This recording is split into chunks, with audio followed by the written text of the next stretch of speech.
Hello दोस्तों, स्वागत है आपका जगदेव अकेडमी क्लासेस में। जैसा कि आप लोग जानते हैं कि हमने एक अवकलन की अपनी सीरीज चालू की है, जिसमें हम आपको रोज़ टाइप वाइज अवकलन करा रहे हैं। इससे पहले हमने आपको लॉग वाले अवकलन कैसे किए जाते हैं, जिससे सारे अवकलन आपके कॉपी के हो जाएंगे और 7 नंबर आपके पक्के हो जाएंगे।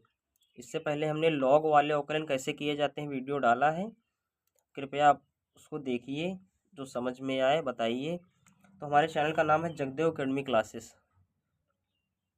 प्लीज़ आप लोग लाइक सब्सक्राइब एवं शेयर ज़रूर करें। तो हमने आपको इससे पहले वीडियो में बताया था कि हम आपको दर वाले अवकलन कराएंगे। ठीक, दर वाले अवकलन में आपको कुछ फार्मूले तो याद ही होने चाहिए। दर वाले अवकलन का मतलब होता है, जैसे मान लीजिए कोई एक गुब्बारा है, यदि इसमें किसी ने पिन लगा दिया तो क्या होगा, इसकी त्रिज्या कम होती जाएगी और इसका आयतन भी कम होता जाएगा। तो किस प्रकार हमारा आयतन कम हो रहा है, किस प्रकार हमारा आयतन कम हो रहा है, इसी को कहते हैं परिवर्तन की दर। तो सबसे पहले हमें कुछ फार्मूले याद होने चाहिए इस प्रकार के सवाल करने के लिए। तो गोले का आयतन 4/3 पाई आर क्यूब होता है। वृत्त का क्षेत्रफल पाई आर स्क्वायर होता है। शंकु का आयतन 1/3 पाई आर स्क्वायर होता है। ठीक, हमें जिसके सापेक्ष अवकलन कहे उसके सापेक्ष करना है, यदि ना कहे तो हमें टी के सापेक्ष अवकलन कर देना है। ठीक, देखिए हमारा पहला सवाल है, त्रिज्या के सापेक्ष वृत्त के क्षेत्रफल। सबसे पहले आपको दिया है, लिखिए क्वेश्चन आपको दिया है, क्या दिया है, दिया है त्रिज्या के सापेक्ष वृत्त का क्षेत्रफल। वृत्त का क्षेत्रफल क्या होता है, ए बराबर पाई आर स्क्वायर।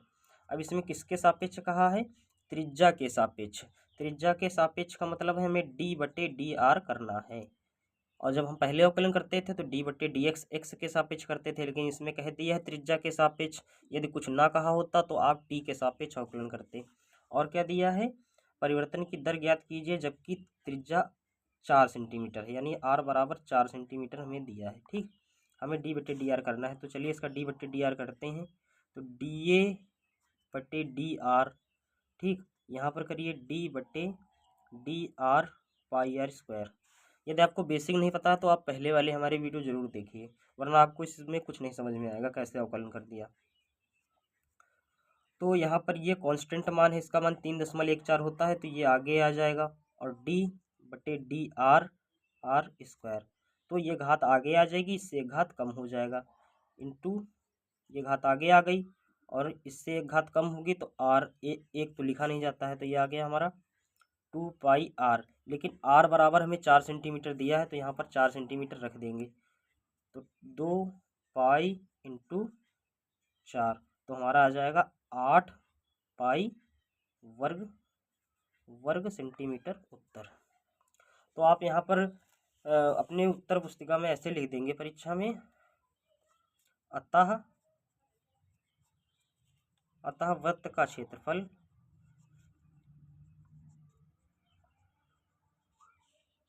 8 पाई सेंटीमीटर वर्ग से बदल रहा है।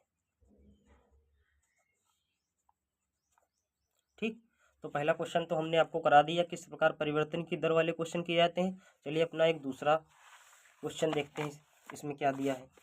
दूसरा क्वेश्चन हमें दिया है, एक गुब्बारा जो सदैव गोलाकार रहता है कि त्रिज्या परिवर्तनशील है। त्रिज्या के सापेक्ष, फिर आपको त्रिज्या के सापेक्ष इसमें कह दिया है, तो d/dr आपको करना है, तो आपको पता चल गया। गुब्बारे के आयतन, गुब्बारा गोलाकार होता है तो गोले का आयतन क्या होता है, गोले का आयतन मैंने आपको पहले भी इसके पहले लिखा दिया, 4/3 पाई आर क्यूब होता है। ठीक, के आयतन के परिवर्तन की दर ज्ञात कीजिए जबकि त्रिज्या r बराबर आपको दिया है 7 सेंटीमीटर। ठीक, तो इसका हम अवकलन r के सापेक्ष करते हैं। इसमें कहा है हमारे क्वेश्चन में कि r के सापेक्ष करिए, तो चलिए आप r के सापेक्ष करिए। तो d/dr 4/3 पाई आर क्यूब। तो ये देखिए, ये 4/3 और पाई ये सब गिनती वाले हैं, यानी कांस्टेंट है, तो ये सब आगे आ जाएंगे। 4/3 पाई d/dr आर क्यूब। ठीक, 4/3 पाई, ये d/dr या किसी की घात n हो तो घात आगे आ जाती है, इससे घात कम हो जाता है, तो ये घात आगे आ जाएगी और इससे घात कम हो जाएगा। ठीक, अब यहाँ पर 3 से 3 कट गया हमारा, तो 4 पाई r², r बराबर में कितना दिया है 7 सेंटीमीटर, तो 7 सेंटीमीटर यहाँ पर रख दीजिए। 4 पाई और 7 रखेंगे, 7 का स्क्वायर है तो 7 सत्ते 49। ठीक, तो ये हमारा उत्तर आ जाएगा 9 चौक 36, 3 4 चौक 16, 16 3 19, 196 वर्ग सेंटीमीटर की दर से बदल रहा है। चलिए, इसके बाद हम आपको एक क्वेश्चन और करा दे रहे हैं, उसके बाद 4 नंबर सवाल आप घर के लिए करके लाना। एक क्वेश्चन और कर लेते हैं। इसका दिया है व्यास के सापेक्ष गोले का आयतन ज्ञात कीजिए। व्यास आपका क्या होता है, d बराबर 2r। ठीक, यानी जो व्यास होता है त्रिज्या का 2 गुना होता है। ठीक, तो हमें व्यास के सापेक्ष ज्ञात करना है। व्यास के सापेक्ष गोले के आयतन की परिवर्तन की दर ज्ञात कीजिए। तो गोले का आयतन क्या होता है, मैंने अभी आपको बताया है 4/3 पाई r³। अब यहाँ से r दिया है त्रिज्या, लेकिन हमें व्यास के सापेक्ष यानी हमें करना है d/d, कैपिटल D से मान लीजिए हमें व्यास के सापेक्ष करना है, कैपिटल D से मानिए। तो हम r की जगह पे क्या लिख सकते हैं, r की जगह पे हम लिख सकते हैं d/2। ठीक, इसको गुणे में इधर लाए तो भाग में हो गया, तो हम यहाँ पर यही लिख दे रहे हैं 4/3 पाई d/2 का होल क्यूब। ठीक, अब यहाँ पर इसने कहा है कि व्यास के सापेक्ष आप अवकलन करिए, तो आप करिए व्यास के सापेक्ष अवकलन। तो हो जाएगा आपका dA/d कैपिटल D 4/3 पाई d/कैपिटल D क्यूब हो जाएगा यहाँ पर, और 2 का क्यूब होता है 8, तो हमारा ये आ जाएगा यहाँ पर d/d कैपिटल D 4/3 पाई d³/8। अब देखिए यहाँ पर ये सब गिनती वाले सब कांस्टेंट मान है, तो ये सब हमारे आगे आ जाएंगे। ठीक, तो ये सब आगे आ जाएंगे तो क्या हो जाएगा 4/3 पाई इंटू 1/8, ये सब आ गए आगे, तो d का क्यूब है। ठीक, यहाँ पर मैंने आपको बताया घात आगे आ जाएगी, इससे घात कम हो जाएगा।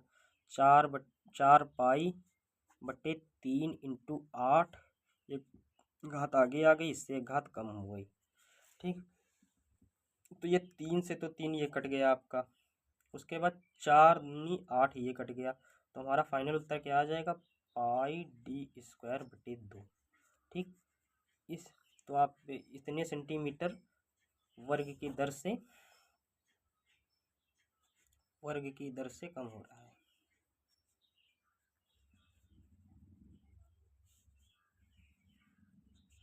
तो हमने आपको बता दिया कि दर वाले अवकलन कैसे किए जाते हैं। तो सबसे पहले आप क्वेश्चन में देखेंगे कि हमें किसके सापेक्ष परिवर्तन की दर बता रहा है। जिसके सापेक्ष बता रहा है उसका हमें फार्मूला याद होना चाहिए, और अवकलन कर देंगे तो ऐसी स्थिति आएगी जहाँ पर r का मान आएगा, और यहाँ पर भी r का मान, सब में r का ही मान अधिकतर होता है। तो ये सवाल बिल्कुल सरल होते हैं और 5 नंबर के पूछे जाते हैं। तो आज आपके दर वाले हमने अवकलन समाप्त कर दिए हैं। यदि आपको वीडियो हमारा अच्छा लगा है तो चैनल को सब्सक्राइब जरूर करें। धन्यवाद। इसके बाद हम अपने अगले एक अवकलन के वीडियो में अवकलन के अनुप्रयोग वाले कुछ वीडियो डालेंगे। धन्यवाद।